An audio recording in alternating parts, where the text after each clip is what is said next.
The following is a hockey podcast out of Vancouver and Surrey, British Columbia. It'll only consist of a lot of puck talk and even more BS, or in actual words, banter and satire. Enjoy, and as always, go Canucks go.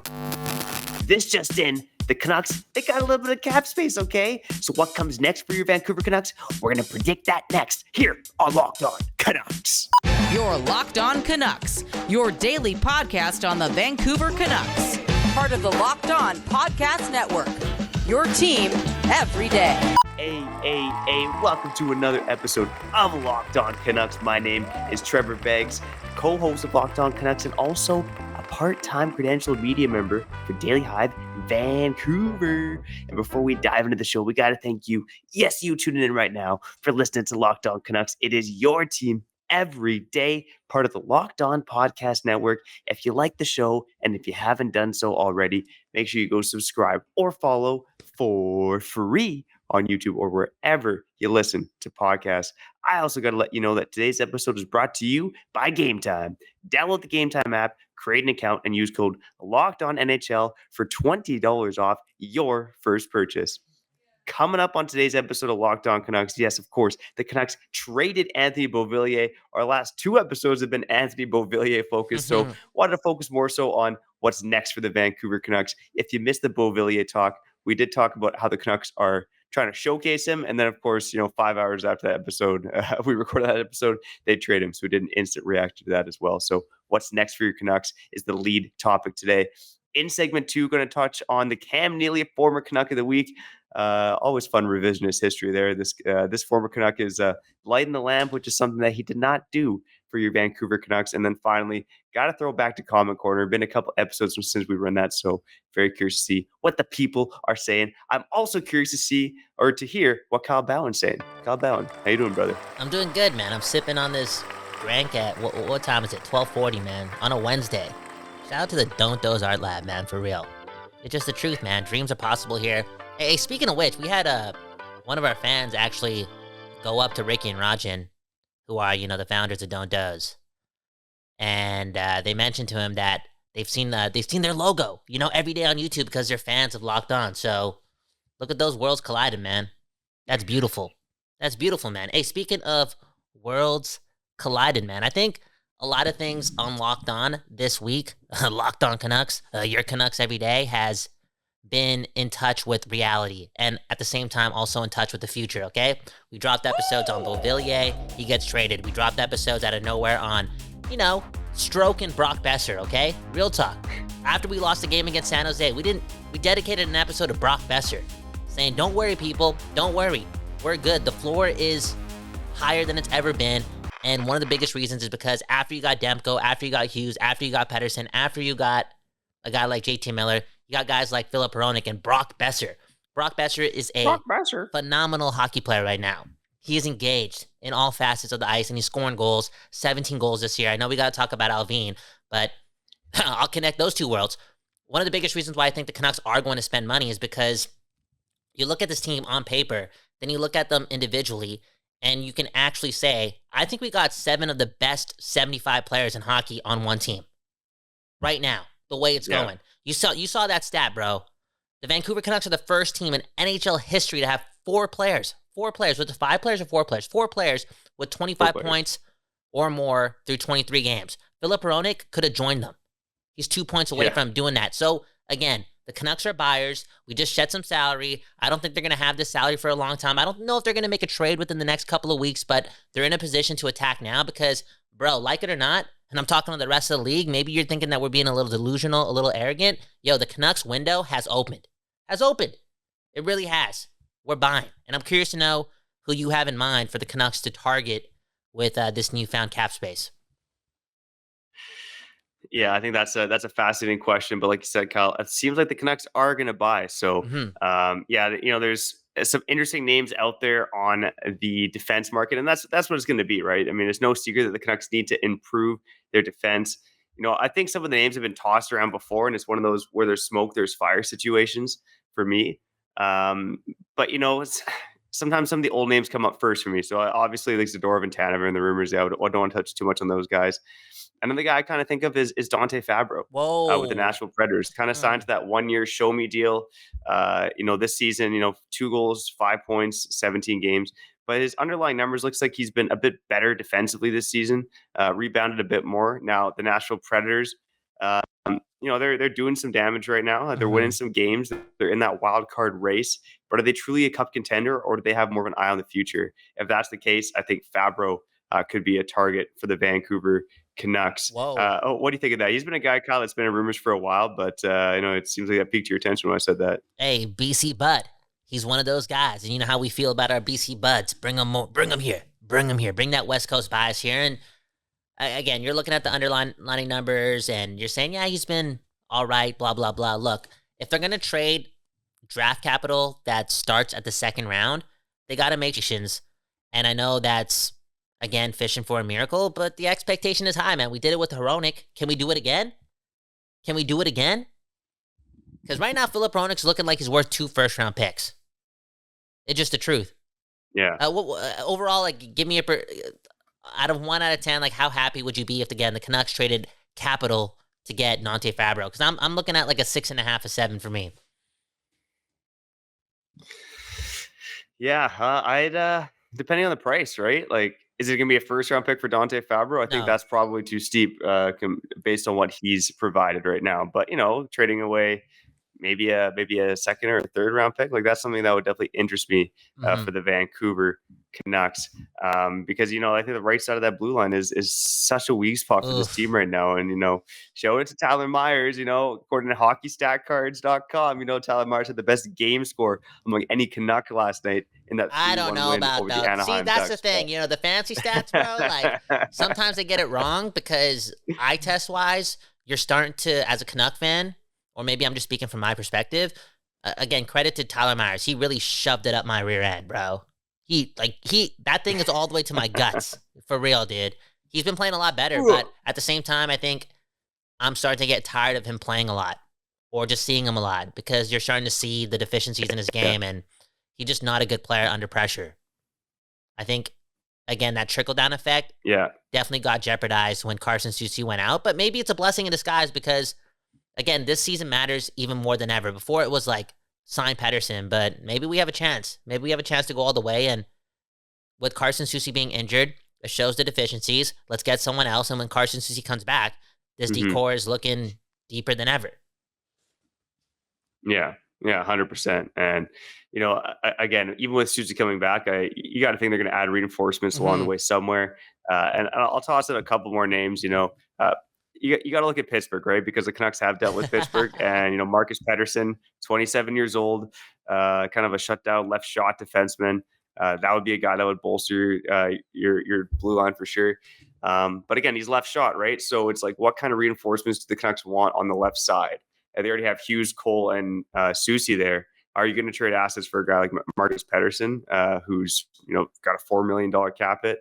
I'm not quite sure about that. I know the right side is definitely the bigger need for your Vancouver Canucks. Although I also kind of look at a guy like Mario Ferraro as well, a 24-year-old San Jose Sharks defenseman. Obviously, the plus minus, it's heavily in the minus category as the Sharks defenseman that's playing the most this season. But there's a guy who could look a lot better with a change of scenery and playing further down the depth chart on a good team. Yeah, man. I think I've only seen one tweet that gave a vote of confidence to Mario Ferraro, and I think it was from Thomas Drance. And I trust Drance. I trust him. I do. I really do. And again, I just want to see the Canucks, if they're going to do this and take advantage of that cap space this year, not do so in a rental type of form. Because, again, as delusional as I am, I feel as if the Canucks need to somehow bank on, again, getting way better, but also getting way better for the long term. And, just it's a crazy time, man. We're feeling good, man. We're feeling good. That Beauvillier trade out of nowhere, we're feeling great, even though we haven't played our best hockey. But I think the Canucks are overall preparing for best case scenario, a.k.a. doing the most. It's making me excited, man. For real. Exciting times, man. Exciting times. Here, I'll throw in a couple of deep dive names here quickly. Tyler Tucker in St. Louis, playing limited minutes. He's an interesting depth defense. 23 years old. I know the Blues like him, but still a depth piece. And then Urho Vakanainen, if I pronounce that right, in Anaheim. The Ducks, they got a lot of prospects on that blue line. Backing on it at 24 years old. I wonder if he could be a guy who's on the outside looking in. So at the end of the day, there's options for your Vancouver Canucks. I think the names there got maybe less sexy, less exciting as we went on. But, I do got to give Patrick Allvin credit and that pro scouting department a ton of credit because you look at the trades he's made so far. And I think really there's only been one atrocious deal. And that was, the Riley Stillman deal. But even when you look at the Travis Dermott deal, trading a 3rd-round pick for him, it's, I think more so injuries got in the way of Travis Dermott than Travis Dermott being a bad player. But just look at the 4 trades he's made this season, right?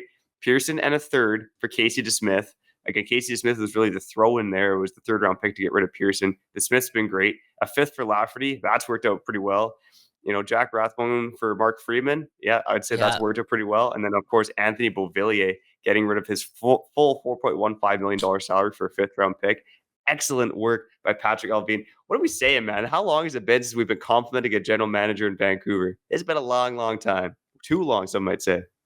Again, competence is the bare minimum for what this market on this side of the world, again, the West Coast, the best coast of Canada, should expect. And for years and years and years and years, and even more years and years and years and years, it was far from that. It was one thing to have, Benning make bad move after bad move, but again, the guy just sounded like a what's the other word for idiot? Like a nicer, you know what I'm saying? He didn't give anyone a buffoon. He didn't give anyone a vote of confidence / security. And right now, I think with Allvin and Rutherford and company, I mean, sure, there's been a little bit of hiccups. It was a mess to fix up, and they're still fixing things up. But all in all, they seem confident. They seem cocky about this. You know what I'm saying? And you never got that from Jim Benning. Yeah, exactly. And, I think Rutherford's quote from last year is really sticking to my mind right now. I think he was asked about when they expect this team to be turned around. And Rutherford said, in a hurry.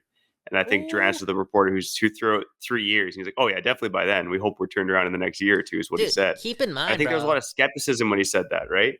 A couple things on the whole hurrying notion. Like, keep in mind, like, the Vancouver Canucks were winning a lot of games when Rutherford and Allvin first signed deals to be the guys at the top of the Vancouver Canucks. And the first thing that they did when publicly stating how the team was doing was poo-pooing on them. They knew that this wasn't good enough with Boudreau. They told everyone in a press conference that Demko was doing everything. That's something else. That's weird. But that is showing that there's a standard that you have to reach. And they came from a championship organization, and that's their expectations. And just, again, to tap into, again, hurrying things.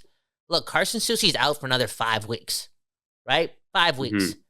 And let's add another week in there for him to get back into the pace of the game.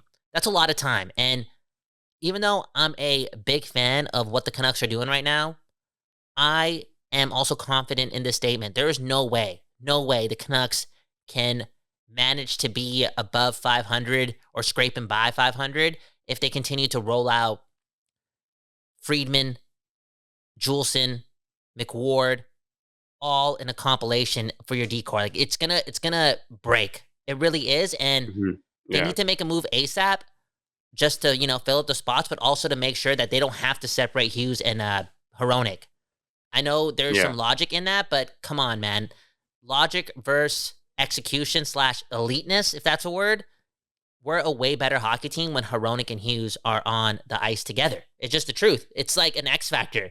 You know how we talk about facing the Edmonton Oilers and always having to face McDavid and Draisaitl? Well, dude, it's on a different level, maybe 1 tier below, maybe 2 tiers below. But when they're both on their game, you have a way better chance at winning the hockey game, especially when they're playing 26, 27 minutes a game.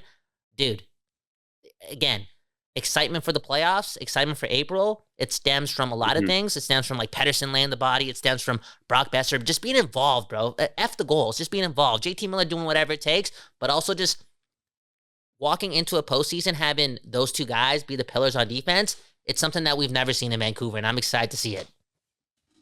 Yeah, you used the word eliteness, which I don't think is a word, but, Hughes and Hronek are brimming with eliteness. Dude, we don't want to split them up. Eliteness a word now. We don't want to split them up. Am I right on that? Like, I know we've had our concerns about that early on, but we want to win games, and Yeah, it's working too well. Yeah, It's it's too working too well. well. You can't split them up unless, like you said, Kyle, the rest of the defense really starts to suffer. And so far, they've kind of made do. But even looking at it, like Noah Jules has now played 12 games for the Vancouver Canucks this season, so he's played in Dude, almost half the team's games, which seems a little much. Actually, a little over half the team's games. Sorry, my math's a little off and there. Friedman has played a lot. Um, So we have to give ourselves some credit. Like, I know we're kind of quote unquote slumping / swimming in mediocrity, but like, mhm. look at what you just said, bro. It's hard, you know? That's going to happen when those guys are playing a lot of games. Yeah, exactly. And yeah, even you look at last night, right? The Canucks were being outshot 22-9 by the Ducks at one point. Like, it Mhm. wasn't a stellar performance, even though they found a way to win that game, and they got better as the game went on. But yeah, this is a flawed team right now, and I think Vegas is going to be a big test. We'll talk more about that on tomorrow's episode. But at the end of the day, let us know in the comments, what do you think the next move is for your Vancouver Canucks? Yeah, it's most likely trading for a defenseman, but who is that guy? I list off a couple of names. Let us know in the comments who you think that guy is. Longer first segment, and coming up on the other side, maybe a bit of a shorter segment, we're going to touch on the Cam Neely, former Canuck of the Week. This guy is just lighting the lamp right now, and we didn't really think that was possible when he was a Vancouver Oh, Canuck. I know who you're going to bring Before, up. there's a couple options. There's a couple options, but you got a good guess, Kyle. Guess it on the other side. Before we get to that, if you run a solo small business, you're an army of one, but you still need a CPA, bookkeeper, separate payroll system, and more. Let Collective take care of the paperwork while you take care of business.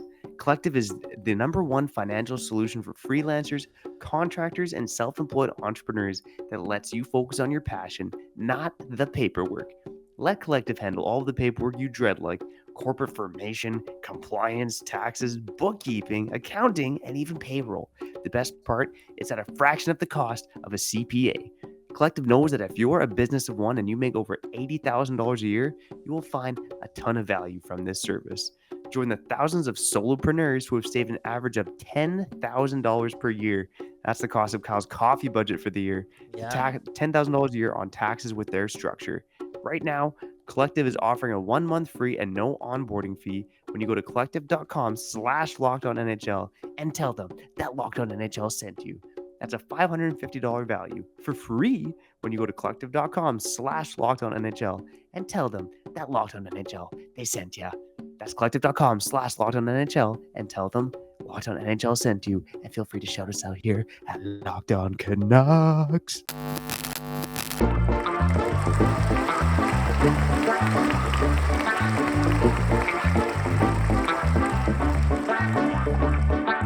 Okay, you're back on another episode of Locked On Canucks. My name is Kyle Bauman. More importantly, that right there is Trevor Beggs. And even more important than that, this is the show that gives you that West Coast bias, your Canucks every day. And also a show that somewhat is predicting the future and just keeping things optimistic, man. I'm proud of us, man. I'm proud of us. I don't know how we're doing this. Maybe it's because both of us are 30 years old, but I feel as if we're not part of the Vancouver Canucks success, but we've been putting that good energy out there, man, for weeks and weeks and weeks, even through, again, some mediocrity. And again, I'm proud of us, man. We've predicted the future. We're doing our thing. And I don't know, since I'm reading that book, you know, the power of the subconscious mind, how can I not believe that we have a little bit to do with, I wouldn't say the success of the Vancouver Canucks, but us ultimately not teetering off and really falling off a cliff. Yeah, 100%, man. And it's been a fun ride, you know, Kyle. You and I, we've been podcasting on other networks. I've been writing about this team for 10 years, and it's not too often that we've talked about or written about good hockey in Vancouver. The time is now. And no, this Cam Neely, former Canuck of the Week, he might be playing well, but he is on a team that's not going too far. But going to bring it up now. Here, the Cam Neely, former Canuck of the Week. I don't wanna say goodbye. And that guy is Jason Dickinson. Is that who you were thinking, Kyle? No, I was going to bring up Oliver Ekman-Larsson, who has 17 points this season, bro. Yeah, I've already shouted him out once here, but I wanted to highlight Jason Dickinson because Jason Dickinson isn't far off Oliver Ekman-Larsson's pace. He's got 7 goals, 12 points in 20 games. Just a reminder, this guy had 5 goals, 11 points in 62 games during his one unforgettable season in Vancouver, playing some heavy minutes right now for the Chicago Blackhawks, even though he's averaged 14.47 per game this season. He skated as much as 17.45 in the team's last game against the Seattle Kraken. But over his last 4 games, Jason Dickinson has 5 goals. So let me rephrase that stat I just threw out at you. Jason Dickinson had 5 goals in 62 games as a Vancouver Canuck. He has 5 goals in his last 3 games, including a hat trick against the Toronto Maple Leafs. So Jason Dickinson, obviously, we brought him up earlier in the episode. A little tease there. That was a little Easter egg for you. Probably pretty glowing for Alvin. And guess what? Dickinson might be on a bad team, but he's glowing for those Chicago Blackhawks right now. Yeah, and shout out to him, and also shout out to Anthony Beauvillier, who's probably going to pick up 19 goals in his next 60 games with Bedard. No, good for him, man. He's gonna get the bump. It is what it is, man. It is what it is. But those things had to happen, man. Like, think about it, right? If we don't trade Dickinson, a lot of things may not happen. And I brought up Oliver Ekman-Larsson too. If we don't buy out OEL, because this guy's definitely having somewhat of a resurgence, even though I don't think it would ever happen in Vancouver. I don't think he's a player that can handle the pressure, okay? For real. He did it early on in Arizona, played well, right? Then he signed a deal, played like ass. Just the truth. Then he comes to Vancouver, plays like ass. Then he signs a show-me deal in Florida when, like, I know the market's rising there, but it's Florida, you know? And doing his thing. Yeah. It wasn't, the success was never going to happen in Vancouver. And remember, people, if the Canucks don't buy out OEL, they're not, like, I feel like they made the Philip Hronek trade, like, they knew they were buying out OEL. They're doing their thing. All in all, though, you're not signing Hronek if you still have OEL on your lineup, you know? Because Hronek's like that he's that $8.5 million player. Oh, can we talk about that too? I know we're to Dickinson all over the place, but screw these other guys, okay? How much are you paying Hronek? And you can't be afraid of paying him more than Hughes. The old regime signed Hughes, and that contract's already a couple years in. I don't think you have to lowball Hronek here. He's really good. Just give him what he's worth. Yeah, I don't think you can be afraid, obviously, of paying him more than Hughes, but I think that's a bargaining chip for sure. Yeah. Is that, Hughes at $7.8 million is still, even though it's a massive bargain contract, is still one of the highest paid defensemen in the NHL. Mm-hmm. But you look at some comparable contracts, and I know I'll shout out Thomas and stuff from the Athletics. I just read about this morning. The 2 comparables he brought up were Don Taves, which was 7 years, $7.25 million extension with the Avalanche, and Mikhail Sergachev, 8-year, $8.5 million extension with the Tampa Bay Lightning.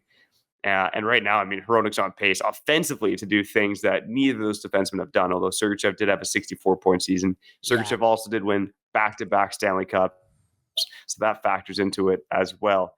But I think, honestly, right now, it's early going. We'll see how Hronek plays for the whole season.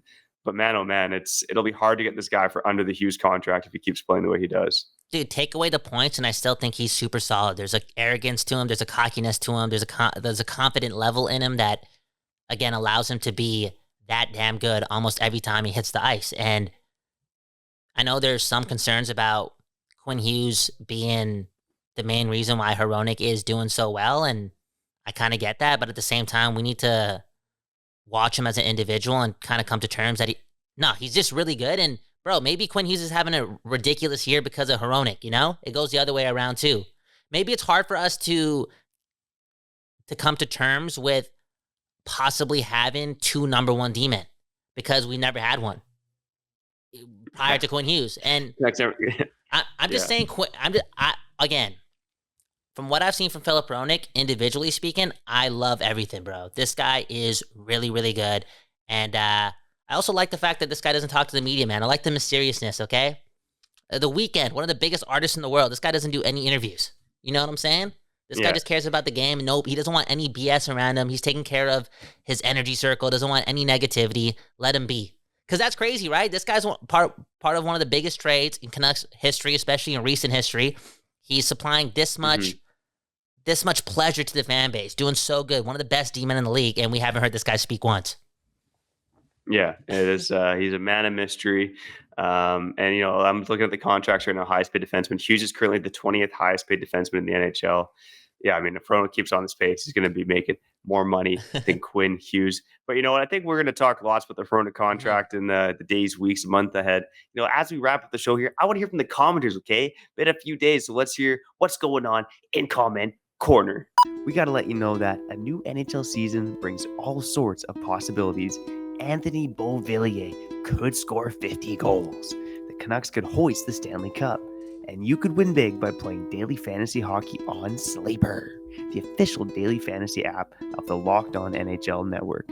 Sleeper is my number one choice for daily fantasy sports and especially daily fantasy hockey. Because with Sleeper, you can win 100 times your cash in daily fantasy hockey contests. All you have to do is pick with our studs like Anthony Beauvillier, Connor Garland, or especially Nils Höglander will record more or less than their Sleeper projections for things like goals, assists, saves, plus minus, and more in a given game. To win a 100 times bet on Sleeper, you need to correctly predict the outcome of 8 player stats.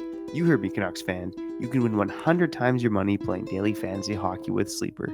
So start paying attention and nail your picks so you can start winning big. Use promo code LOCKEDONNHL and you'll get up to a $100 match on your first deposit. Terms and conditions apply. That's code LOCKEDONNHL. See Sleeper's terms of use for details and locational availability.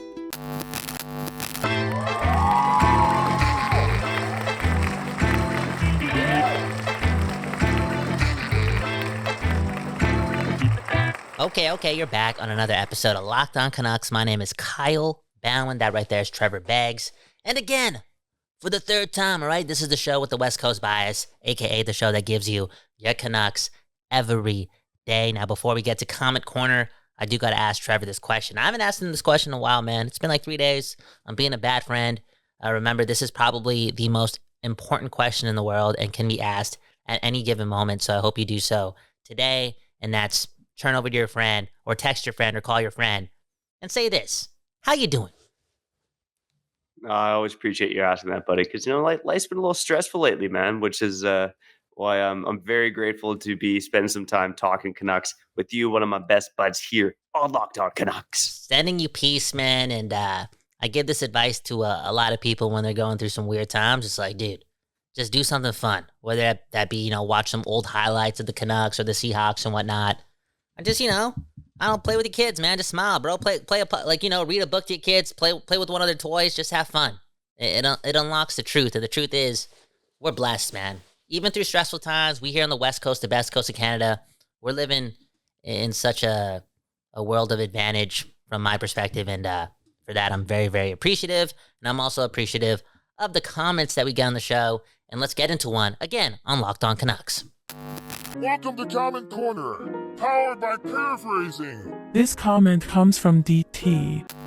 Buddy, this guy Kyle probably shoved helium up his... The guy's voice is something else. All right. I think I got to do this like once every 3 or 4 months just to, I maybe for myself. Maybe I got to go to therapy based on how much flack I get from my voice, right? Maybe I got to fix it. Maybe I'm traumatized. Maybe I'm projecting some negative energy to the listeners. But hey, I've told the people many times, my girlfriend is hot. So my voice to me is not an issue. It really isn't. That being said, this guy thinks I suck helium. And another guy said, no, he just vapes. He vapes all the time. And that's why his voice is like that. And a part of me is like, I wish I vaped. I wish I vaped for 2 reasons. Maybe my voice would change, right? Maybe you guys would like that more. Or B, if my voice became like this because I vaped, then I could be a spokesperson to the people on why you shouldn't vape all the time. I'm not going to be here, come on the show and tell people like to stop vaping in general, but I feel like people who are really into vaping vape from like 9 a.m. to like 12 a.m. And that's pretty incredible, man. In a bad way, it's just crazy how people are just smoking all day. All day. Yeah. But what is a vape? What is that smoke? We don't even know the research yet, but remember in the 50s and 60s, bro, doctors, I feel like, were telling people to smoke. Do your thing, man. Smoking commercials were everywhere, And I'm just curious to see what all this vape stuff does. And I'm really only disclaiming this because I feel as if there's a group of people out there who are going to buy their friends vapes for Christmas. Oh, man. Yeah, the world of vaping is an interesting place, man. And, all I got to say, Kyle, about your voice, man, I think it's beautiful, but people always don't like something that's different, right? Mm-hmm. I think that's part of the problem. But, when I hear your voice, and I've told you this before, and you may laugh, but your voice reminds me of Scott Rintoul, man. And Scott Rintoul is one of my favorite voices in the Vancouver sports market. A former guest, dare we say, friend of the show here of Locked On Ooh, Canucks. we don't have a lot of those. We don't have times. we don't have a lot of those. It's really just been you and I and the need more fans. BC buds. Yeah. Need more BC buds here as Locked On Canucks grows, and hopefully the Canucks continue to grow with us here on Locked On Canucks, baby. Onwards and upwards for both. Most importantly, the hockey team we cover, and even more importantly than that, you listening right now. Wishing you peace, love, and blessings. Another episode of Locked On Canucks in the books here, Kyle. Anything to say to the people before we get out of here? If you could pick your ideal vape flavor, like what if it had no bad problems with it? Like what do you think the flavor would be? I think mine would be chicken nugget. Chicken nugget dipped in honey mustard. Imagine sucking on that all day. I was thinking Korean fried chicken. There you go. Wow, we're on the same page, bro. Damn, anyways, another episode of Locked On Canucks. Hungry. Oh man, vaping, man. It's bro. Maybe it's turning people into robots too. Who knows? Anyways, another episode of Locked On Canucks gone just like that. Go Canucks, go! Big game against the Vegas Golden Knights tomorrow. I'm gonna use the term it's a must-win game for my ego. It really is. Anyways, Trevor, sign us out. Hey, shout out to the everydayers, the occasional listeners, the first-time listeners, and the new subscribers, baby. We appreciate each and every one of you for tuning in to Locked On Canucks. Again, your team every day, part of the Locked On Podcast Network. Hey, guess what? There's now the Locked On Sports 24/7 channel. Holy, man. You can stream sports 24/7 with the great Locked On host, just like Kyle and myself. Hey. For tomorrow's episode of Locked On Canucks, definitely got to touch on the Golden Knights and Canucks matchup. But more importantly, I want to take a look at how the Canucks stack up to both the Golden Knights and Kings of the Pacific Division, because it's a three-headed monster right now in the Pacific. But until next time, I'm Trevor Beggs, that guy's Cal Bowden, and you've been listening to Locked On Canucks.